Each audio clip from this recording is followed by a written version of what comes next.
ഞാൻ ഉംറയ്ക്കൊക്കെ പോകുമ്പോൾ അങ്ങനെ രോഗികളാണ് കൂടുതൽ വരിക. അവർക്ക് വേണ്ടി ദുആ ചെയ്യാമല്ലോ, അവിടെ അവർക്കൊരാശ്വാസം കിട്ടുമല്ലോ. അങ്ങനെ ഒരു ക്യാൻസർ രോഗം ബാധിച്ച സഹോദരൻ മജ്‌ലിസിന്റെ ദുആ കൊണ്ട് 90% രോഗം മാറിയ കൂട്ടുകാരനാണ്. മദീനത്ത് പോയി അതിനൊരു പരിസമാപ്തി ഉണ്ടാക്കാൻ വേണ്ടി പോയതാ. അവിടെ ആ സഹോദരനും 2 കൂട്ടുകാരും എന്നോടൊപ്പം ഉണ്ടായിരുന്നു. റിയാദുൽ ജന്നയ്ക്കകത്ത് കയറി 2:45 അപ്പോൾ അതിനകത്ത് നിറച്ച് ആളിരിക്കുന്നു, നിസ്കരിക്കുന്നു, നിൽക്കാനും ഇരിക്കാനും ഇടമില്ല. ജീവിതത്തിൽ ഒരു അറിയപ്പെട്ട പ്രവാചകനായതിൽ ഏറ്റവും അധികം അഭിമാനം തോന്നിപ്പോയ നിമിഷം അപ്പോഴായിരുന്നു. ഫ്ലെക്സ് ബോർഡ് അടിച്ചു വെക്കുമ്പോൾ അങ്ങനെ തോന്നൂല. പ്രസംഗകലയുടെ രാജകുമാരനെ നെടിവെക്കുന്ന സദസ്സിലേക്ക് പ്രസംഗിക്കാൻ വരൂല എന്ന് ഡേറ്റ് കൊടുക്കുമ്പോഴേ പറയുന്നയാളാ. അതൊന്നും പറയാൻ പാടില്ല. പ്രസംഗകലയിലെ കുലപതി, ഗർജിക്കുന്ന സിംഹം, അതൊന്നും പറയാൻ പാടില്ല. അതൊക്കെ അങ്ങനെയുള്ള ആരിഫീങ്ങളും പണ്ഡിതന്മാരും ഒക്കെ വേറെയാണ്. അവരൊക്കെ കഴിഞ്ഞുപോയി. നമ്മളൊക്കെ ജാഹിരീങ്ങളല്ലേ പ്രിയപ്പെട്ടവരെ. അള്ളാഹു ഇതുപോലെയുള്ള നല്ല സദസ്സിൽ പറഞ്ഞുകൊണ്ടിരിക്കുമ്പോൾ മരിക്കാനുള്ള മഹാഭാഗ്യം അള്ളാഹു നമുക്ക് തരട്ടെ. അതല്ലാതെ എടുത്തു കാണിക്കാൻ നമ്മുടെ കൈവശം ഒന്നുമില്ല സഹോദരങ്ങൾ, ഒന്നുമില്ല. ആ രീതിയിലൊന്നും നിങ്ങൾ ഫ്ലക്സ് അടിക്കരുത്, അങ്ങനെ ഒന്നും നിങ്ങൾ എഴുതരുത്. അതിനോടൊന്നും എനിക്ക് പൊരുത്തമില്ല. അതാണ് നിങ്ങൾ എന്നോട് ചെയ്യുന്ന ഏറ്റവും വലിയ ക്രൂരത. പരിഹാസങ്ങളും അപഹാസ്യങ്ങളും പറയുന്നവരെ സ്നേഹിക്കുമ്പോൾ ഇതുപോലെ പുകഴ്ത്തി പറയുന്നവരെ വല്ലാഹി തമ്പുരാനെ തന്നെയാണ് സത്യം 101% ഞാൻ വെറുക്കുന്നു എന്ന് ഈ സദസ്സിനെ സാക്ഷി നിർത്തി പറയാണ്. പക്ഷെ അഭിമാനം തോന്നിയത് എപ്പോഴെന്നറിയോ? റിയാദുൽ ജന്നയിൽ നിൽക്കാൻ സ്ഥലമില്ലാതെ ഞാൻ ഇങ്ങനെ അല്പം ഇങ്ങനെ നീങ്ങി ഞെരുങ്ങി പോകുമ്പോൾ നിസ്കരിക്കാനിരിക്കാനുള്ള സ്ഥലം കിട്ടിയിട്ട് നിസ്കാരം കഴിഞ്ഞിട്ട് എഴുന്നേക്കാതെ കുറെ ആളുകൾ ഇരിക്കുന്നുണ്ട്. അപ്പോൾ അതിൽ ഒരു ചെറുപ്പക്കാരൻ എന്നെ ഇങ്ങനെ നോക്കിയിട്ട് ഔഷാദ് ബാക്കവിയല്ലെന്ന് ചോദിച്ചു. മക്കത്തും മദീനത്തും നിൽക്കുന്ന ചിലപ്പോൾ കമ്മീസും അല്ലെങ്കിൽ ചിലപ്പോൾ വെറും തുപ്പി മാത്രമേ ഉണ്ടാവുള്ളൂ, ചിലപ്പോൾ ഷാൾ ഉണ്ടാവില്ല. അതൊക്കെ കണ്ടാൽ ചിലപ്പോൾ അറിയാൻ പറ്റൂല എന്ന് ഞാൻ കരുതി. പക്ഷേ എങ്കിലും അവൻ ചോദിച്ചു ഔഷാദ് ബാക്കവിയല്ലെന്ന് ചോദിച്ചു. ഞാൻ പറഞ്ഞു അതെ. അവൻ പറഞ്ഞു ഉസ്താദെ ഞാൻ മാറിത്തരാം, ഉസ്താദ് ഇവിടെ നിന്ന് നമസ്കരിച്ചോ. ഞാൻ പറഞ്ഞു എന്നോടൊപ്പം ഒരു ക്യാൻസർ രോഗിയുണ്ട്, ഞാനും എൻ്റെ സുഹൃത്തും മാറിത്തരാം, നിങ്ങൾ 2 പേരും ഇവിടെ നിന്ന് നമസ്കരിച്ചോ. ഞാൻ പറഞ്ഞു ലോകത്ത് ഇത്രയും വിലപ്പെട്ട സ്ഥലത്ത് നിന്ന് ഒരാൾക്ക് വേണ്ടി മാറിക്കൊടുക്കാന്ന് പറഞ്ഞാൽ അതൊരു വല്ലാത്ത സംഭവമാണ്. അവൻ പറഞ്ഞു ഉസ്താദെ നിങ്ങളിരുന്ന് ദുആ ചെയ്ത എനിക്കും എല്ലാവർക്കും വേണ്ടി നിങ്ങൾ ദുആരക്കും. നിങ്ങളുടെ മജ്‌ലിസിൽ പാവപ്പെട്ടവർക്ക് വേണ്ടി സ്വതക്ക ചെയ്യുന്നവർക്ക് നിങ്ങൾ ദുആരക്കും. നിങ്ങളുടെ മജ്‌ലിസിൽ ക്യാൻസർ രോഗം വന്നവർക്ക് പൈസയും സ്വർണ്ണവും തന്നവർക്ക് നിങ്ങൾ ദുആരക്കും. പക്ഷെ ഞാനിരുന്നാൽ എൻ്റെ കാര്യം മാത്രമേ എനിക്ക് പറയാനറിയുള്ളൂ. ഒരുപാട് സങ്കടങ്ങളൊന്നും ഞാൻ കണ്ടിട്ടില്ലല്ലോ. ഉസ്താദിനെ പോലെയുള്ളവരുടെ പ്രഭാഷണം കേട്ടിട്ടാണ് ഞങ്ങൾ ഇവിടെ വന്നത്. അതുകൊണ്ട് ഞാൻ മാറിത്തരാം, ഉസ്താദ് ഇരുന്നോ എന്ന് പറഞ്ഞിട്ട് ഞാൻ അവരോട് ചോദിച്ചു നിനക്ക് എങ്ങനെ എന്നെ മനസ്സിലായി? അവൻ പറഞ്ഞു ഉസ്താദിന്റെ പല്ല് കണ്ടിട്ട് എനിക്ക് മനസ്സിലായി ഉസ്താദെ നിങ്ങളാണെന്ന്. അതുകൊണ്ടാണ് ഞാൻ ഉസ്താദ് നിങ്ങളാണോ എന്ന് ചോദിച്ചത്. ഉസ്താദ് ഇരുന്നോ ദുആരുന്നോ എന്ന് പറഞ്ഞപ്പോ എന്നിട്ട് ആ സഹോദരൻ ചെവിയിൽ ഒരു രഹസ്യം പറഞ്ഞു വന്നു. ആ രഹസ്യം നിങ്ങൾക്ക് മുന്നിൽ ഞാൻ പരസ്യമാക്കുന്നു, ഒരു നന്മക്ക് വേണ്ടിയാണ്. എന്താണെന്നറിയോ? അത് പരിശുദ്ധ റമളാനിൽ 2:30 മണി കഴിഞ്ഞ് റിയാദുൽ ജന്നയിൽ നമസ്കരിക്കാൻ വേണ്ടി നിങ്ങൾ പോയാൽ ആദ്യം നമസ്കരിച്ച് പുറത്തിറക്കിയാൽ വീണ്ടും ഒന്നുകൂടി കയറി വരിക. അങ്ങനെ അവസാന സമയത്ത് അതിൻ്റെ അകത്തേക്ക് ഒരു 3 മണി അടുപ്പിച്ചാകുമ്പോൾ ഒരു പ്രാവശ്യം കയറ്റിയാൽ പിന്നെ എന്ത് ചെയ്യൂല? തറാവീഹ് നമസ്കാരം വരെ അവിടെ ഇരിക്കുന്നവരെ എഴുന്നേറ്റ് പോകാൻ സെക്യൂരിറ്റിക്കാർ പറയൂല. പിന്നെ തറാവീഹ് നമസ്കാരം വരെ ഏത് സ്ഥലമാ? 2 റക്അത്ത് നിസ്കരിക്കുന്ന സ്വർഗത്തിന്റെ സ്ഥലത്തെ കുറിച്ചാണ് പറയുന്നത്. 3 മണി മുതൽ തറാവീഹ് കഴിയുന്ന 11:30 മണി വരെ പിന്നെ അവിടെ ഇരുന്നാൽ ഒരു മഖ്ലൂക്കും അവിടെ എഴുന്നേറ്റ് പോകാൻ നിന്നോട് പറയില്ല. ഞങ്ങൾക്കത് അനുഭവം ഉള്ളതാണ് ഉസ്താദേ എന്ന് പറഞ്ഞു. ഞാൻ മനസ്സുകൊണ്ട് വിചാരിച്ചു അള്ളാഹുവേ ഈ വർഷത്തെ മദീന വല്ലാത്ത കബൂലിയത്താണ്, ഈ വർഷത്തെ മദീന വല്ലാത്ത കബൂലിയത്താണല്ലോ. 4 ദിവസവും ആ രോഗിയായ സഹോദരനെയും പിടിച്ച് 2 മണിയാവുമ്പോൾ പൊരുവയിലത്തോടി മസ്ജിദുൻ നബവിക്കകത്ത് റിയാദുൽ ജന്നയിലേക്ക് ചെന്നിരിക്കാൻ വേണ്ടി മത്സരിക്കും. 4 ദിവസവും അതിൻ്റെ അകത്ത് സ്ഥലം കിട്ടി. അള്ളാഹുവിന്റെ ഹബീബിന്റെ ചാരത്തിരുന്ന് നോമ്പ് തുറന്നു. അവിടെ ഇന്ന് വരെ പോയിട്ട് നമസ്കരിക്കാൻ അവസരം കിട്ടാത്ത സാധുക്കളുണ്ടെങ്കിൽ ഈ സദസ്സിലൊന്ന് കൈ ഉയർത്തുക. ഇന്ന് നിങ്ങൾക്ക് ആ ഭാഗ്യം കിട്ടാൻ പോവാണ്. ഈ സദസ്സ് അഭിമാനത്തോടെ കൈ ഉയർത്തുക. ഞാൻ പോയിട്ടില്ല ഉസ്താദെ, ഞാൻ പോയിട്ടില്ല. ആരാ ഉള്ളത്? ആരും? എല്ലാവരും പോയിട്ടുണ്ടോ? ഉയർത്ത് ദുആ ചെയ്യാൻ പോവാ. കൈ അങ്ങനെ വെച്ചിട്ട് ദുആ ചെയ്യാൻ പോവാ. മരിക്കുന്നതിന് മുമ്പ് അങ്ങനെ ഒരു ഭാഗ്യം കിട്ടിയില്ലെങ്കിൽ നമ്മൾ ആകെ നഷ്ടത്തിലാണ്. കൈ അങ്ങനെ തന്നെ വെച്ചു. അള്ളാഹിന്റെ മലക്കുകൾ എഴുതിയെടുക്കട്ടെ. അല്ലാഹുമ്മ സ്വല്ലി അലാ മുഹമ്മദ്, അല്ലാഹുമ്മ സ്വല്ലി അലൈഹി വസല്ലം. അല്ലാഹ് പടച്ചവനെ ഇവരെ ആ പുണ്യസ്ഥലത്ത് നമസ്കരിപ്പിക്കാതെ മരിപ്പിക്കല്ലേ അല്ലാ. അല്ലാഹുവേ ഇവരെ ആ പുണ്യസ്ഥലത്ത് നമസ്കരിക്കാതെ മരിപ്പിക്കല്ലേ അല്ലാ. മുത്തായ റസൂലിന്റെ ചാരത്തിരുന്നു കൊണ്ട് നമസ്കരിക്കാനുള്ള മഹാഭാഗ്യം നീ അവർക്ക് കൊടുക്കണേ അല്ലാ. അതിനുള്ള സാമ്പത്തികം കൊടുക്കണേ അല്ലാ. അതിനുള്ള വഴികൾ തുറന്നു കൊടുക്കണേ അല്ലാ. അതിനുള്ള തടസ്സങ്ങൾ മാറ്റി കൊടുക്കണേ അല്ലാ. അൽഹംദുലില്ലാ, അള്ളാഹുവാണ് തരുന്നത്. നിങ്ങൾ പറയും ഞാനിപ്പോൾ അവിടെ ബിസിനസ് തുടങ്ങിയോണ്ടാണ് എനിക്ക് ഇത്രയും കിട്ടിയത്, ഇവിടെയും കൂടി ഉണ്ടായിരുന്നെങ്കിൽ ഇത്രയും കിട്ടുമായിരുന്നു. അതൊന്നും ചിന്തിക്കണ്ട. അതിന് അള്ളാഹുവിനൊരു പ്രത്യേക റൂട്ടുണ്ട്. ഒരു പരീക്ഷണം പോലെ സമ്പത്ത് ഇങ്ങനെ കയറ്റിയും ഇറക്കിയും അള്ളാഹു കൊണ്ടുവരും. അവിടെ നിങ്ങളുടെ മനസ്സ് പോലെയാണ് പിന്നെ അള്ളാഹു തരുന്നതും തരാതിരിക്കുന്നതും. അള്ളാഹു തൗഫീക്ക് തരട്ടെ. അപ്പൊ ഈ മേഖലയിലൊക്കെ പിശാച് നിന്റെ മനസ്സിലേക്ക് കടന്നു വന്ന് മനസ്സിനെ ചാഞ്ചാട്ടമുണ്ടാക്കും. ഇന്നമാ സുമ്മിയൽ ഖൽബു ലിതഖല്ലുബിഹി, ഹൃദയത്തിന് ഖൽബ് എന്ന് പേര് വെച്ചിരിക്കുന്നത് തന്നെ അത് ചാഞ്ചാടുന്നത് കൊണ്ടാണ്. അതിങ്ങനെ ചില സമയത്ത് നിസ്കരിക്കണോ തോന്നും, ചില സമയത്ത് ഫുട്ബോൾ കളി കാണണോ തോന്നും. ഒരു ചെറുപ്പക്കാരൻ കുറച്ച് ദിവസം മുമ്പ് ഫോണിലൂടെ കരഞ്ഞിട്ട് വിളിച്ചു പറയാം. ഞാൻ ചോദിച്ചു എന്താ വാപ്പ മരിച്ചു? അല്ലോ ഉസ്താദേ, എൻ്റെ മെസ്സിക്ക് വേണ്ടി നിങ്ങൾ ദ്വാരക്കണോ? കായിക താരത്തെ കുറ്റം പറയാൻ ഞാനല്ല, ഞാനും നിങ്ങളൊക്കെ പോലെ തന്നെ കളി വിനോദങ്ങളൊക്കെ ഇഷ്ടപ്പെടുന്നയാളാണ്. പക്ഷെ അത് ആദർശത്തെ കളഞ്ഞുകൊണ്ടാവരുത്. തറാവിഹ് മുടക്കിയിട്ടും അള്ളാഹയെ കച്ചവടം ചെയ്തിട്ടും ആവരുത്. അള്ളാഹു നന്മ മനസ്സിൽ പ്രകാശിപ്പിച്ചു തരട്ടെ. അപ്പോൾ ഈ തഖല്ലുബി, ആ ഹൃദയം ഇങ്ങനെ മാറി മറയുന്നത് കൊണ്ടാണ് അതിന് ഹൃദയം എന്ന് പേര് വെച്ചിരിക്കുക. കൽബെന്ന് പറഞ്ഞാൽ മറയുന്നത് എന്നാണ് അർത്ഥം.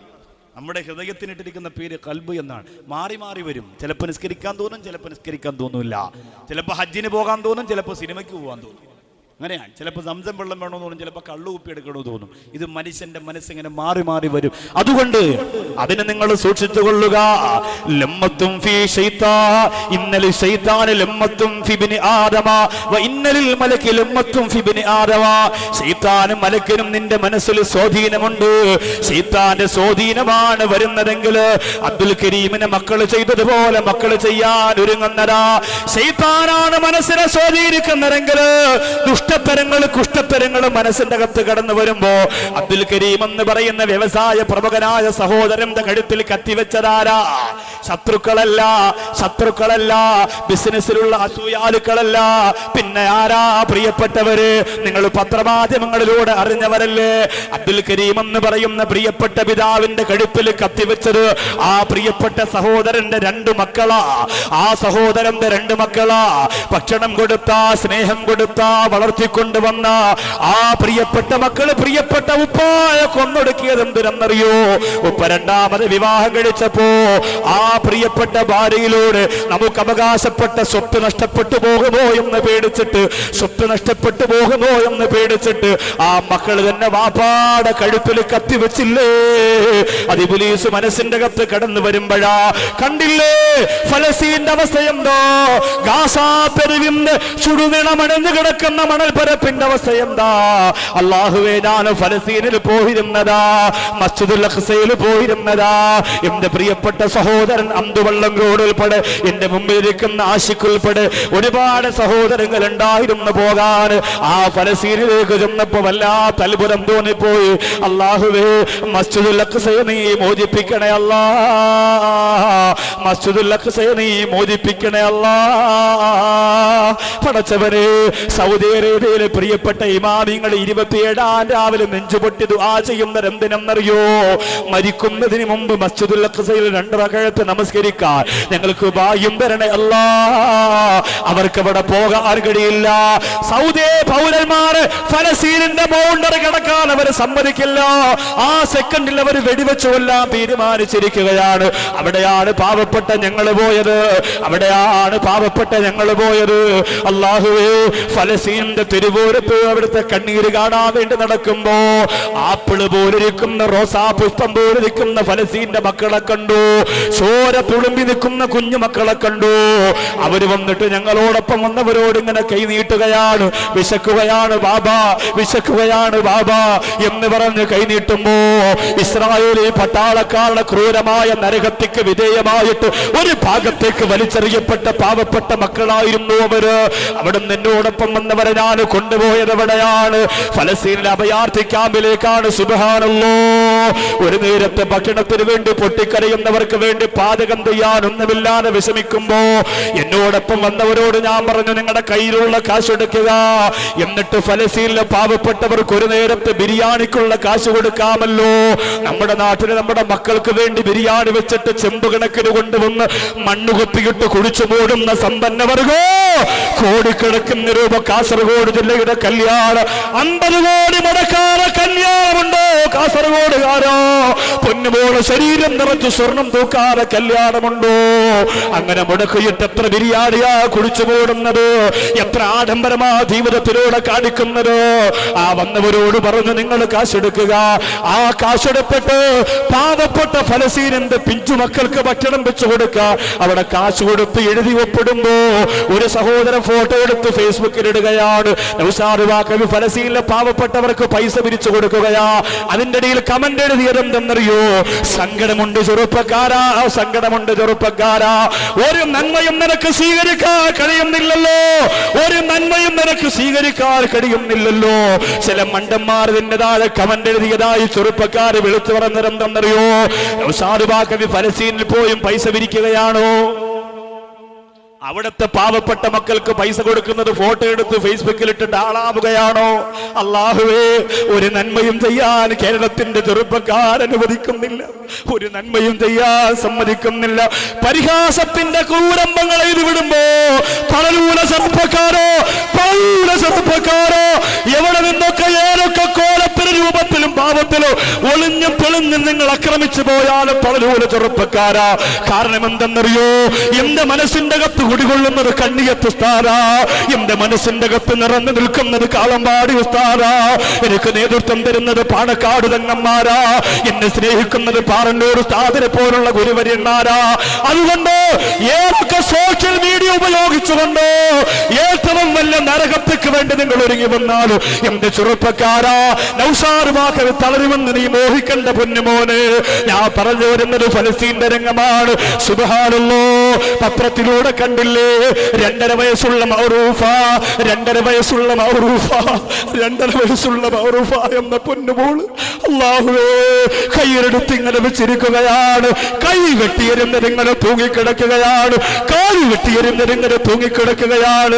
മൗറൂഫയുടെ കൂട്ടുകാരികൾ തങ്കക്കുടം പോലിരിക്കുന്ന പൊന്നുമോള് ഇനി കളിക്കാൻ കിട്ടില്ലല്ലോ എന്ന് പറഞ്ഞുകൊണ്ട് മനസ്സ് പൊട്ടി തകർന്ന് നിലവിളിക്കുന്ന രംഗം വാർത്താ മാധ്യമങ്ങൾ പുറത്തുവിട്ടപ്പോ അത് ഫലസ്തീനിലല്ലേ, അത് നോമ്പ് പിടിക്കുന്ന പാവപ്പെട്ടവന്റെ കുടുംബത്തിലല്ലേ, അത് തറാവീഹ് കഴിഞ്ഞിറങ്ങിയ പ്രിയപ്പെട്ട ഉമ്മയുടെ മാരടപ്പിൽ നിന്ന് വലിച്ചെടുത്ത് കൊണ്ടുപോയി ആ ഉമ്മയുടെ മുമ്പിലിട്ട് വെട്ടിയിരുന്നതല്ലേ. പാൽക്കുപ്പി വാക്യകത്തിരിക്കേണ്ട പ്രായത്തില് തോക്കിന്റെ തുമ്പറക്കി വെച്ചിട്ട് വെടിയുതിർത്തിട്ട് അല്ലാഹുവേ 2.5 വയസ്സുള്ള ഫാത്തിമമാരുടെ ആമിനമാരുടെ പലശീതമണ്ഡല് പൊട്ടിച്ചു തരുമ്പോ കാരുണ്യവാനാണ് പടച്ചവരെ, ഞങ്ങൾക്ക് വേറെ ശക്തിയില്ല അല്ലോ, പാവപ്പെട്ട നമുക്കൊന്നും ചെയ്യാൻ കഴിയില്ല അല്ലോ. ഈ രാത്രി ഈ പകൽ സമയത്ത് മനോഹരമായ കാസർഗോഡിന്റെ വീരപ്പ് തടിച്ചുകൂടിയ പാവപ്പെട്ടവരുടെ ദുആക്ക് നീ ഉത്തരം തരണേ അല്ലോ. ഇസ്രായേലിനെ തകർക്കണേ അല്ലോ, അവരായുധങ്ങളെ നശിപ്പിക്കണേ അല്ലോ. പാവപ്പെട്ട പിഞ്ചുമക്കളെ ചുട്ടുകരിക്കുന്ന അവരുടെ തന്ത്രങ്ങളെ പൊളിക്കണേ അല്ലോ, അവരുടെ തന്ത്രങ്ങളെ പൊളിക്കണേ അല്ലോ. ഫലസ്തീനിലെ ശക്തിക്ക് നീ ശക്തി കൊടുക്കണേ അല്ലോ, മനസ്സിന് ശക്തി കൊടുക്കണേ അല്ലോ. ഉമ്മാന്ന് വിളിക്കുമ്പോ വാക്യകത്തേക്ക് ബോംബിറക്കി വെച്ചു കൊടുത്തിട്ട് നശിപ്പിച്ചുകൊണ്ടിരിക്കുന്ന അവിടുത്തെ ഏറ്റവും വലിയ ശത്രുക്കളെ അല്ലോ നീ ശയിപ്പിക്കണേ അല്ലോ, നീ ശയിപ്പിക്കണേ അല്ലോ, നീ ശയിപ്പിക്കണേ അല്ലോ. മാരക രോഗം മനസ്സിന്റെ കത്ത് പടർന്നു പോകുമ്പോഴാണ് കാരുണ്യം ഉണ്ടാകാതെ വരിക. 65 ലക്ഷം ജനങ്ങളെ, 65 ലക്ഷം ജനങ്ങളെ ചുട്ടുകരിച്ചു കൊന്ന അഡോൾഫ് ഹിറ്റ്ലർ അവസാനം ബ്ലൗണ്ടി എന്ന് പറയുന്ന നായയും ഇവാ ബ്രൗൺ എന്ന് പറയുന്ന ഭാര്യയും മാത്രമുള്ളപ്പോ ആത്മഹത്യ ചെയ്യേണ്ടി വന്നു പോയില്ലേ? ആരഹങ്കരിക്കുന്നുവോ അവരെ അള്ളാഹു പടച്ചതമ്പുരാൻ താഴ്ത്തിക്കൊണ്ടുവരും. പറഞ്ഞു വന്നത്, ഒരു മനുഷ്യന്റെ മനസ്സിൽ ഏറ്റവും അധികം മാരക രോഗം ഇബ്ലീസ് ആദ്യം എടുത്തു വെച്ചു കൊടുക്കുന്നത് അഹങ്കാരമാണ്. അവന്റെ നന്മയുട്ട മനസ്സിനെ നശിപ്പിക്കാൻ ഇബ്ലീസ് ആദ്യം നഫ്സമ്മാറയിലൂടെ ശ്രമിക്കുന്നത് അഹങ്കാരമാണ്. ആ ശരീരത്തിന്റെ സ്വഭാവങ്ങൾ മുഴുവനും വൃത്തികെട്ടതാ, ഒന്നും രക്ഷപ്പെടുകയില്ല. കാരുണ്യത്തിന്റെ ചിറകിന് താഴെ ജീവിച്ച മുത്താജ തങ്ങളുടെ സ്നേഹത്തിന്റെ സ്പർശനമേറ്റ് ജീവിച്ചു പോയ എന്റെ പ്രിയപ്പെട്ട കാസർഗോഡ് ജില്ലക്കാരാ, അഹങ്കരിക്കാൻ നമുക്ക് അർഹതയുണ്ടോ? അഹങ്കരിക്കാൻ നമുക്ക് യോഗ്യതയുണ്ടോ? നമ്മൾ അല്ലാഹുവിന്റെ റസൂൽ പറഞ്ഞത് കേട്ടില്ലേ? അല്ലാഹു പറഞ്ഞു,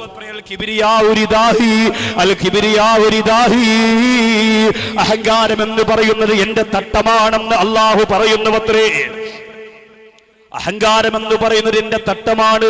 അതാരെങ്കിലും എടുത്താൽ അവനെ ഞാൻ നരകത്തിലേക്ക് മൂക്കുകുത്തി വലിച്ചെറിയപ്പെടുമെന്ന് അല്ലാഹു പറയുമ്പോ ലോകത്ത് അഹങ്കരിക്കാൻ എന്തെങ്കിലും യോഗ്യത നമുക്കുണ്ടോ?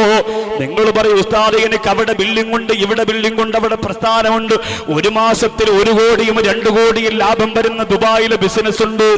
എന്ത് ബിസിനസ്സാ ചെറുപ്പക്കാര, എന്ത് ബിസിനസ്സാ ചെറുപ്പക്കാര? ഒരു സെക്കൻഡ് മതിയല്ലോ, ഒരു സെക്കൻഡ് മതിയല്ലോ നിന്റെ മനസ്സ് ദുഷിച്ചു പോലെ അഹങ്കാരം കടന്നു വന്ന മനസ്സിനെ തകർക്കോ. പടച്ചോന് ഒരു സെക്കൻഡ് മതിയല്ലോ സഹോദരാ. എന്തിനാ അല്ലാഹു ഒരുപാട് തരുന്നത്? ഒരു മാരക രോഗം നിനക്ക് അല്ലാഹു തന്നാ സഹിക്കാൻ പറ്റാത്ത മനുഷ്യരല്ലേ നമ്മളോ? ക്യാൻസർ രോഗം ബാധിച്ചവർ കാസർഗോഡുണ്ടോ എനിക്കറിയില്ല. ക്യാൻസർ രോഗം ബാധിച്ചവർ കാസർഗോഡുണ്ടോ എനിക്കറിയില്ല. വിക്കായുടെ പ്രിയപ്പെട്ട പ്രവർത്തകർ, മലപ്പുറം ജില്ലയുടെ വിക്കായുടെ പ്രിയപ്പെട്ട പ്രവർത്തകർ എന്നോട് പറഞ്ഞതാ, ഉസ്താദ് ഞങ്ങൾ ഞങ്ങളുടെ നാട്ടിലുള്ള രോഗികളെ നോക്കാൻ വേണ്ടിയിട്ടൊരു ദിവസം പോയി. ഞങ്ങളുടെ നാട്ടിലുള്ള രോഗികളെ നോക്കാൻ വേണ്ടിയിട്ടൊരു ദിവസം പോയി. ആ രോഗികളെ നോക്കാൻ വേണ്ടി കടന്നു ചെന്നപ്പോ ഒരു ചെറ്റക്കൂരയുടെ അകത്തളത്തല്ല, ഒരു ചെറ്റക്കൂരയുടെ അകത്തളത്തല്ല ഒരു പാവപ്പെട്ട ഉമ്മ ഇങ്ങനെ കിടക്കുകയാണ്. കിടന്ന കിടപ്പിൽ കിടന്നാണ് ആ ഉമ്മ മലമൂത്ര വിസർജനം നടത്തുന്നത്. ആ ചെറുപ്പക്കാര് പറയുന്ന ഞങ്ങൾ കടന്നു ചെന്നു സാറ്, ഞങ്ങൾ കടന്നു ചെന്നു സാറ്. എന്നിട്ട് ആ ഉമ്മയോട് ചോദിച്ചു നിങ്ങളെ നോക്കാൻ ആരുമില്ലേ? ആ ഉമ്മ വേദനയോടെ പൊട്ടിക്കരന്നുകൊണ്ട് പറഞ്ഞു കൊടുത്തരെന്തെന്നറിയോ? മക്കളെ മക്കളെ, കഴിഞ്ഞ 4 ദിവസമായിട്ട് ഞാനൊന്ന് തിരിഞ്ഞു കിടക്കാൻ ആഗ്രഹിക്കുകയാണ്. 4 ദിവസമായിട്ട് ഞാനൊന്ന് തിരിഞ്ഞു കിടക്കാൻ ആഗ്രഹിക്കുകയാണ്. ആരും വരുന്നില്ല മക്കളെ, ആരും വരുന്നില്ല മക്കളെ. ഞാൻ വല്ലാത്ത പ്രയാസത്തിലാണ്, എന്റെ ശരീരം വേദനിക്കുകയാണ്. വിക്കായുടെ പ്രിയപ്പെട്ട സുന്നത്ത് ജമാഅത്തിന്റെ മക്കള് ആ ഉമ്മായ 2 കൈ കൊണ്ട് താങ്ങിയെടുത്ത് തിരിച്ചു കിടത്തിയപ്പോ പൊട്ടിക്കരഞ്ഞുകൊണ്ട് ആ ഉമ്മ പറഞ്ഞു അത്രേ, അൽഹംദുലില്ലാ. എന്നിട്ട് ആ ഉമ്മാക്ക് ഗുളിക കൊടുക്കുകയാണ്. എവിടത്തെ ഗുളികയാണ്? അവര് പൈസ കൊടുത്ത് വാങ്ങിയതല്ല. സമ്പന്ന വർഗം പനി വരുമ്പോ 2 ഗുളികയ്ക്ക് പകരം അതേ കമ്പനിയുടെ 50 ഗുളിക വാങ്ങുമല്ലോ. എന്നിട്ട് വീടിന്റെ അകത്തെടുത്തുകൊണ്ട് പാഴാക്കി കളയുമല്ലോ. അതിനെ പോയി മക്കൾ പെറുക്കിയെടുക്കുകയാണ്, അതിനെ പോയി മക്കൾ പെറുക്കിയെടുക്കുകയാണ്. ക്യാൻസറിന്റെ ഒരു ഇഞ്ചക്ഷന് പോലും 42,000 രൂപയുടെ മരുന്നാണത്രേ. 42,000 രൂപയുടെ മരുന്നാണത്രേ. അല്ലാഹുവേ, ഈ അടുത്ത സമയത്ത് വിക്കായുടെ പ്രവർത്തകരുടെ മുന്നിലേക്ക് 42,000ന്റെ 4 ഇഞ്ചക്ഷന്റെ മരുന്നുമായിട്ടൊരു സഹോദരി കടന്നു വന്നുവത്രേ. തന്റെ പ്രിയപ്പെട്ട ഭർത്താവിന് വേണ്ടി ഇഞ്ചക്ഷന് വാങ്ങിയതാ. പ്രിയപ്പെട്ടവൻ മരണപ്പെട്ടു പോയി. 2 ലക്ഷം രൂപയുടെ മരുന്നുണ്ട്. വിക്കായുടെ പ്രവർത്തകർ പൊട്ടിക്കരന്നുകൊണ്ട് പറഞ്ഞിത്താ, നിങ്ങളുടെ ഭർത്താവ് മരിച്ചുപോയെങ്കിൽ എന്താ? വേറെ ഭർത്താക്കന്മാർക്ക് ഈ മരുന്ന് കൊണ്ട് ജീവൻ കിട്ടാ പോവുകയാണ്. മറക്കല്ല കാസർഗോഡുകാരാ, മറക്കല്ല കാസർഗോഡുകാരാ. നമുക്ക് റമദാനെ സാക്ഷിയാക്കിയിട്ട് ചെയ്യാൻ പറ്റുന്ന, റമദാനെ സാക്ഷിയാക്കിയിട്ട് ചെയ്യാൻ പറ്റുന്ന ഏറ്റവും വലിയ പുണ്യമാണ്. അതിനാദ്യം ആവശ്യമുള്ളത് ആംബുലൻസ് ആണ്, ആദ്യം ആവശ്യമുള്ളത് ആംബുലൻസ് ആണ്. അല്ലാഹുവിന്റെ ഖുർആൻ പാവപ്പെട്ടവരോട് താല്പര്യമില്ലാതെ അഹങ്കാരത്തിന്റെ പർവ്വതം പണിന്നിട്ട് മരണപ്പെട്ടു പോരാ വൽആബുവിന് ബാഹൂറയുടെ ചരിത്രം പറയാനുണ്ട്. ഖിദർ നബി അലൈഹിസ്സലാം പഠിപ്പിച്ച ദുആ പറയാനുണ്ട്. ഖുർആനിലെ ഏറ്റവും വിലപ്പെട്ടവരായത്ത് ക്യാൻസർ വരാതിരിക്കാൻ ദിവസവും 111 പ്രാവശ്യം ഓതാനുള്ള ചെറിയ ഒരായത്ത് പഠിക്കാറുണ്ട്. എന്റെ സഹോദരങ്ങളെ, ഈ സ്വർഗത്തിന്റെ പൂങ്കാവിൽ നിന്നുകൊണ്ട് പറയുകയാണ്, കഴിയുമോ നിങ്ങൾക്ക് കഴിയുമോ? വിക്കായുടെ പ്രവർത്തകർ നടുവോട് പിടഞ്ഞു വീടുന്ന പാവപ്പെട്ടവന്റെ ശരീരം പെട്ടെന്ന് ഹോസ്പിറ്റലിൽ എത്തിക്കാൻ നിങ്ങളൊന്ന് ഫോൺ വിളിച്ചാൽ 24 മണിക്കൂറും പറന്നെത്തുന്ന 24 മണിക്കൂറും പറന്നെത്തുന്ന പറവകളായി ആ പ്രിയപ്പെട്ട ചുണക്കുട്ടന്മാർ രംഗത്ത് വരുമ്പോ സുബ്ഹാനല്ലാഹ്, മനസ്സുള്ളവരെ ബാക്കിയുള്ള മാസങ്ങൾ ചെയ്യുന്ന പോലെയല്ല ഇന്ന് നിങ്ങൾ ചെയ്യുമ്പോ ഇത് ചെയ്തു എന്ന് പടച്ചവനോട് സാക്ഷി പറയാ. അല്ലാഹുവിന്റെ പരിശുദ്ധ റമളാനുണ്ട്, മറക്കണ്ട. ഞാൻ ഇന്നാളും ചെയ്തതല്ലേ, ഞാൻ അവിടെ ചെയ്തതല്ലേ, ഞാൻ ഇവിടെ ചെയ്തതല്ലേ എന്നൊന്നും നിങ്ങളുടെ മനസ്സിലേക്ക് ചിന്തിക്കണ്ട. ഇന്ന് ചെയ്താൽ റമളാന്റെ പൊരുത്തമുണ്ട്. റമളാൻ സാക്ഷി പറയും. അല്ലാഹു അനുഗ്രഹിക്കട്ടെ, അല്ലാഹു അനുഗ്രഹിക്കട്ടെ, അല്ലാഹു അനുഗ്രഹിക്കട്ടെ. ഇസ്ലാമിക ചരിത്രത്തിൽ 60,000 ശിഷ്യഗണങ്ങൾ ഉണ്ടായിരുന്ന മഹാൻ അള്ളാഹുവിന്റെ അർശിലേക്ക് നോക്കിയിട്ട് ദുനിയാവിലുള്ള തന്റെ പ്രിയപ്പെട്ട ശിഷ്യന്മാരോട് സംസാരിച്ചിരുന്ന മഹാൻ. അള്ളാഹുവിന്റെ പരിശുദ്ധ ഖുർആൻ ആ ബഹുമാനപ്പെട്ടവരെ കുറിച്ച് പറഞ്ഞത് വത്ലു അലൈഹിം നബഅല്ലദീ അതൈനാഹു ആയാതിനാ വൻസലഖ മിൻഹാ ഫഅത്ബഅഹു ശൈത്താനു വകാന മിനൽ ഗാഫീൻ. ബൽആമിബ്നു ബാഹൂറ എന്ന പേരുള്ള മൂസാ നബി അലൈഹിസ്സലാത്തു വസ്സലാമിന്റെ കാലഘട്ടത്തിൽ ജീവിച്ചിരുന്ന മൂസാ നബി മുഖാന്തരം ഇൽമു ഒരുപാട് പഠിച്ചുപോയ വകാന മുജാബദ് ദഅവാ ദുആഇന് ഇജാബത്തുള്ള മഹാനാരി വളർന്നു വന്നിരുന്നയാളാ. കൻആനീൻ എന്ന് പറയുന്ന ഗ്രാമപ്രദേശത്തുകാര് വന്ന ബഹുമാനപ്പെട്ടവരോട് പറഞ്ഞു, നിങ്ങൾ മൂസാ നബിക്കെതിരെ ഒന്ന് ദുആ ചെയ്യുമോ? നിങ്ങൾ ആ ദുആ മൂസാ നബിക്കെതിരെ നിങ്ങൾ നടത്തിയാൽ നമ്മുടെ രാജ്യം രക്ഷപ്പെടുമെന്ന് പറഞ്ഞപ്പോൾ അദ്ദേഹം പറഞ്ഞു, ഒരിക്കലുമില്ല, അലമുല്ലർദീ, ഞാൻ ഈ ഭൂമിയിൽ നിന്ന് ഏറ്റവും വലിയ അറിവുള്ളയാളാ. ഞാൻ മൂസാ നബിക്കെതിരെ ദ്വാരക്കാൻ പാടില്ലാത്തതാണ്. പക്ഷെ ആ ഗ്രാമക്കാര് പിടിപെട്ടില്ല. ബൽആമിബ്നു ബാഹൂറയുടെ ഭവനത്തിന്റെ അകത്ത് വന്ന് പ്രിയപ്പെട്ട ഭാര്യക്ക് ആഭരണങ്ങൾ കൊടുക്കുകയാ. ശരീരത്തിൽ കൈകാലുകൾ അണിയാൻ ആഭരണങ്ങൾ കൊടുത്തിട്ട് ആ പെണ്ണിനോട് പറയുന്നു, നിന്റെ ഭർത്താവിനെ കൊണ്ട് സമ്മതിപ്പിക്കുക, നിന്റെ ഭർത്താവിനെ കൊണ്ട് മൂസാ നബിക്കെതിരെ ദ്വാരക്കാൻ സമ്മതിപ്പിക്കുക. ഒരു പെണ്ണിലൂടെ ബൽആമിബ്നു ബാഹൂറ എന്ന് പറയുന്ന ഏറ്റവും വലിയ പാണ്ഡിത്യത്തിന്റെ നീരുറവ അല്ലാഹു ഒഴുക്കി കൊടുത്ത ആ മഹാനുഭാവന്റെ മനസ്സിലേക്ക് സുബ്ഹാനല്ലാഹ്, ഓ മഹാനുഭാവന്റെ മനസ്സിന്റെ കത്തളത്തിലേക്ക് ശൈത്താൻ കടന്നു വരികയാ. ആ പെണ്ണ് തന്റെ പ്രിയപ്പെട്ടവനോട് പറഞ്ഞു, ഒരുപാട് സ്വത്ത് നമുക്ക് കിട്ടിയില്ലേ, ഒരുപാട് പണം നമുക്ക് കിട്ടിയില്ലേ, അതുകൊണ്ട് എന്തുകൊണ്ടാ നിങ്ങൾ മൂസാ നബിക്കെതിരെ ദ്വാരക്കാൻ മടി വിചാരിക്കുന്നത് ചെയ്യുക.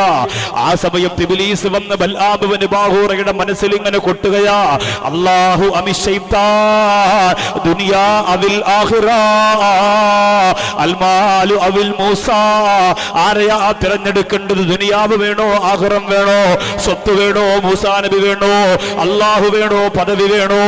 ഏത് വേണമെങ്കിലും തിരഞ്ഞെടുത്തോ. അവസാനം ബൽആമിബ്നു ബാഹൂറ മൂസാ നബി അലൈഹിസ്സലാമിനെതിരെ ദുആ ചെയ്തെന്ന് ചരിത്രം പറയുകയാ. വാനോളം പുകഴ്ത്തി പറയാൻ വിധിക്കപ്പെട്ട മഹാനുഭാവന് അവസാനം അല്ലാഹുവിന്റെ ഖുർആൻ പറഞ്ഞത് എങ്ങനെയെന്നറിയോ? മസലുഹു കമസലിൽ കൽബി, മസലുഹു കമസലിൽ കൽബി, അവന്റെ ഉദാഹരണം പട്ടിയെ പോലെ എന്ന് ഖുർആൻ. എത്രത്തോളം വലിയ പദവിയിലേക്ക് എത്തിപ്പോയ മനുഷ്യന്റെ മനസ്സിലേക്ക് ഒരു വിഷത്തിന്റെ ദ്രാവകം കടന്നു വന്നപ്പോ ഇബ്ലീസ് കൊളുത്തി കൊടുത്തപ്പോ ഏറ്റവും വലിയ പദവിയിൽ നിന്ന് തരം താണ പദവിയിലേക്ക് എത്തിയില്ലേ? ഖുർആൻ പറഞ്ഞു, മസലുഹു കമസലിൽ കൽബി, അവന്റെ ഉദാഹരണം പട്ടിയെ പോലെയാണ്, നായയെ പോലെയാണ്. അല്ലാഹുവേ, ഞങ്ങളെ കാത്തുരക്ഷിക്കണേ അല്ലാ. ഞങ്ങളുടെ മനസ്സിലേക്ക് എപ്പോഴാണ് രോഗം വരുന്നതെന്നറിയില്ല, ഞങ്ങളുടെ മനസ്സിലേക്ക് എപ്പോഴാണ് മാരക രോഗം കടന്നു വരുന്നതെന്നറിയില്ല. കാസർഗോഡ് തടിച്ചുകൂടിയവരെ സൂക്ഷിച്ചേ പറ്റൂ, അല്ലാഹനെ സൂക്ഷിച്ചേ പറ്റൂ, പടച്ചോനെ സൂക്ഷിച്ചേ പറ്റൂ. അതുകൊണ്ടാണ് മൂസാ നബി അലൈഹിസ്സലാത്തു വസ്സലാമിന് ഏറ്റവും വലിയ അറിവുണ്ടായിട്ട് അല്ലാഹുവിനോട് ചോദിച്ചല്ലോ മൂസാ നബി, അല്ലാഹുവേ, എന്നെക്കാളും അറിവുള്ള ആരെങ്കിലും ഇന്ന് ലോകത്തുണ്ടോ? അല്ലാഹു പറഞ്ഞു, മൂസാ നബിയെ, ഖിദർ എന്ന് പറയുന്ന ഒരു പ്രവാചകൻ ജീവിച്ചിരിപ്പുണ്ട് മൂസാ നബിയെ. ആ പ്രവാചകന്റെ അടുത്ത് പോയാൽ നിങ്ങൾക്ക് ഒരുപാട് ഇൽമു പഠിക്കാൻ കഴിയുന്നതാ. ഖലീമുല്ലാഹി മൂസാ നബി അലൈഹിസ്സലാം ഖിദർ നബി അലൈഹിസ്സലാമിനെ വിനയത്തോടെ കാണാൻ പോയത് എന്തിന്റെ പേരിലാ?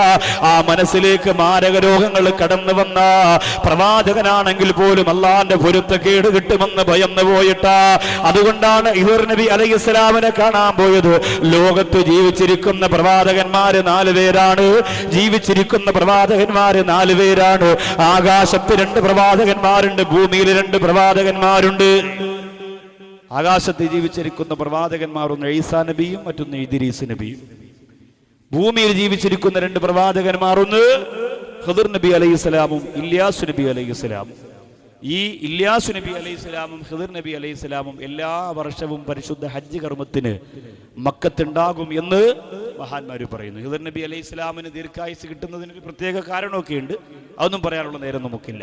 ഖിദർ നബി അലൈഹിസ്സലാത്തു വസ്സലാമും ഇല്യാസ് നബി അലൈഹിസ്സലാമും പരിശുദ്ധ മക്കത്ത് എല്ലാ വർഷവും ഉണ്ടാകും.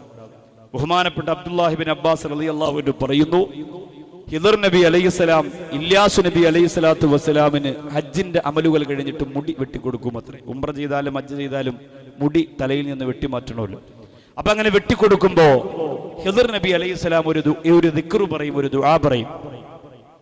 അബ്ദുല്ലാഹി ബിൻ അബ്ബാസ് റളിയല്ലാഹു അൻഹു പറയുന്നു, മൻ ഖാലഹുന്ന ഹീന യുസ്ബിഹു വഹീന യുംസി സലാസ മറാത്ത്, 3 പ്രാവശ്യം രാവിലെയും വൈകുന്നേരവും ആ ദിക്ർ ആരെങ്കിലും പറഞ്ഞാൽ അവനെ അപകട മരണം, മുങ്ങി നശിക്കുക, അങ്ങനെയുള്ള ശരീരം ചിതറിപ്പോകുന്ന രോഗങ്ങൾ, അങ്ങനെയുള്ള അപകടങ്ങളിൽ നിന്നെല്ലാം കരിഞ്ഞു പോവുക. കണ്ണൂർ ജില്ലയുടെ ചാലയിൽ നടന്ന ദുരന്തത്തിന്റെ സങ്കീർണമായ ചിത്രം ഇതുവരെ നമ്മുടെ മനസ്സിൽ നിന്ന് മാഞ്ഞിട്ടില്ല.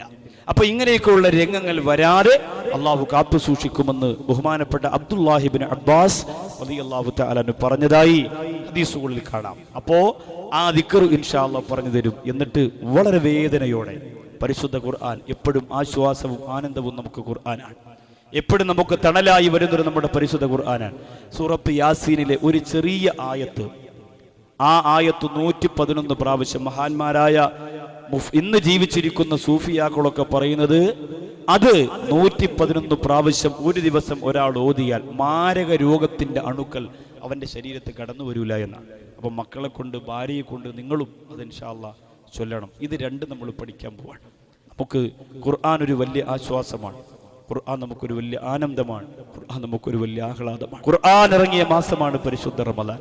എൻ്റെ പ്രിയപ്പെട്ട സഹോദരങ്ങളെ, 6666 ആയത്തിന് ഇടയിൽ നിന്ന് വളരെ ചെറിയ ഒരു ആയത്ത്, യാസീനിലെ വളരെ ചെറിയ ഒരു ആയത്ത്, ആ ആയത്ത് മാത്രം നിങ്ങൾ ഓതിയാൽ, ഒരു ദിവസം ഓതിയാൽ നിങ്ങൾക്ക് കിട്ടുന്ന പ്രതിഫലം എത്ര വലുതാണ്. പരിശുദ്ധ റമദാൻ ഖുർആൻ ഇറങ്ങിയ മാസം അത്രയും ഓതാൻ പറ്റിയല്ലോ. നമ്മുടെ ഭവനങ്ങളിരുന്ന് ഖുർആൻ റമദാൻ മാസത്തിലാണ് ഏറ്റവും അധികം ആ പരിശുദ്ധ ഖുർആൻ നമ്മെ തട്ടി തലോടി തടവി കൊണ്ടുപോകേണ്ടത്. റമദാനിലാണ് ഏറ്റവും വലിയ പൊരുത്തം നമുക്ക് ആ ഖുർആൻ തരേണ്ടത്. ഏറ്റവും വലിയ അത്ഭുതം അള്ളാഹു പറഞ്ഞത്, നാളെ പരലോകത്ത് ആര് കൈവിടഞ്ഞാലും ചിലർക്ക് അള്ളാഹുവിന്റെ പരിശുദ്ധ ഖുർആൻ ഒരു മനുഷ്യന്റെ, ഒരു മലക്കിന്റെ രൂപത്തിൽ വന്ന് സ്വർഗം കൊടുക്കാൻ അള്ളാഹുവിനോട് പറയുമെന്ന. പരിശുദ്ധ റമദാൻ വിട പറയാൻ പോകുന്ന സമയം, ഖുർആൻ ഇറങ്ങിയ മാസത്തിൽ ആ ഖുർആന്റെ ശാപം കിട്ടാതിരിക്കാൻ, ആ ഖുർആന്റെ ശാപം കിട്ടാതിരിക്കാൻ മനസ്സൊരുകിയിട്ട്, നല്ല മനസ്സോട് കൂടിയിട്ട് ഇൻഷാ അല്ലാഹ്, ഉസ്താദേ എനിക്ക് ഓതാൻ അറിയില്ല, ഇല്ലെങ്കിൽ എനിക്ക് ഓതാൻ അറിയാം, 10ഉം 15ഉം ഖത്തുമൊന്നും എനിക്ക് തീർക്കാൻ പറ്റിയിട്ടില്ല, എൻ്റെ മക്കൾ ഹാഫിളീങ്ങളാകാൻ പരിശ്രമിച്ചു പക്ഷെ നടന്നില്ല, എൻ്റെ കുടുംബം ഹാഫിളീങ്ങളാകാൻ പരിശ്രമിച്ചു നടന്നില്ല, അതുകൊണ്ട് എൻ്റെ പ്രിയപ്പെട്ട ഉസ്താദേ, എൻ്റെ കുടുംബം ഖുർആനിന് എതിരായി നാളെ പരലോകത്ത് വരാതിരിക്കാൻ, ഞാനും എൻ്റെ കുടുംബവും ഖുർആനെതിരായി പരലോകത്ത് വരാതിരിക്കാൻ എൻ്റെ മക്കൾ ഹാഫിളാകാൻ വേണ്ടി നിങ്ങൾ ദുആരക്കണം. ചെറിയ മക്കളാണ്, ആ പ്രിയപ്പെട്ട മക്കളൊക്കെ ഇപ്പോഴേ ഖുർആൻ പഠിപ്പിക്കുന്നതിന് വേണ്ടി മദ്രസയിലാക്കിയിട്ട് അവർ ഓതുമ്പോൾ കണ്ണ് നിറഞ്ഞു പോകലുണ്ട്. ഒറ്റയ്ക്ക് കബറിൻ്റെ അകത്ത് കിടക്കുമ്പോൾ പാമ്പും തേളും വിഷലിപ്തങ്ങളും അല്ലാതെ ഒന്നുമില്ലാത്ത അവിടെ അള്ളാഹുവെ മരിച്ചു ചൊല്ലുമ്പോഴാണ് ഇതിൻ്റെയൊക്കെ പുണ്യവും പ്രതിഫലവും നമ്മൾ അറിയുക. ഇപ്പോൾ നമ്മുടെ മനസ്സിൽ ഇതിൻ്റെ ഗൗരവം എത്തുകയില്ല. അള്ളാഹുവിനെ സാക്ഷി നിർത്തി പടച്ചറബിനെ സാക്ഷി നിർത്തി ഖുർആനിന്റെ ഒരു പൊരുത്തക്കേടും ഈ റമദാനിൽ എനിക്കുണ്ടാവരുത്. ഓതാൻ ചിലപ്പോൾ കഴിയട്ടെ, കഴിയാതിരിക്കട്ടെ.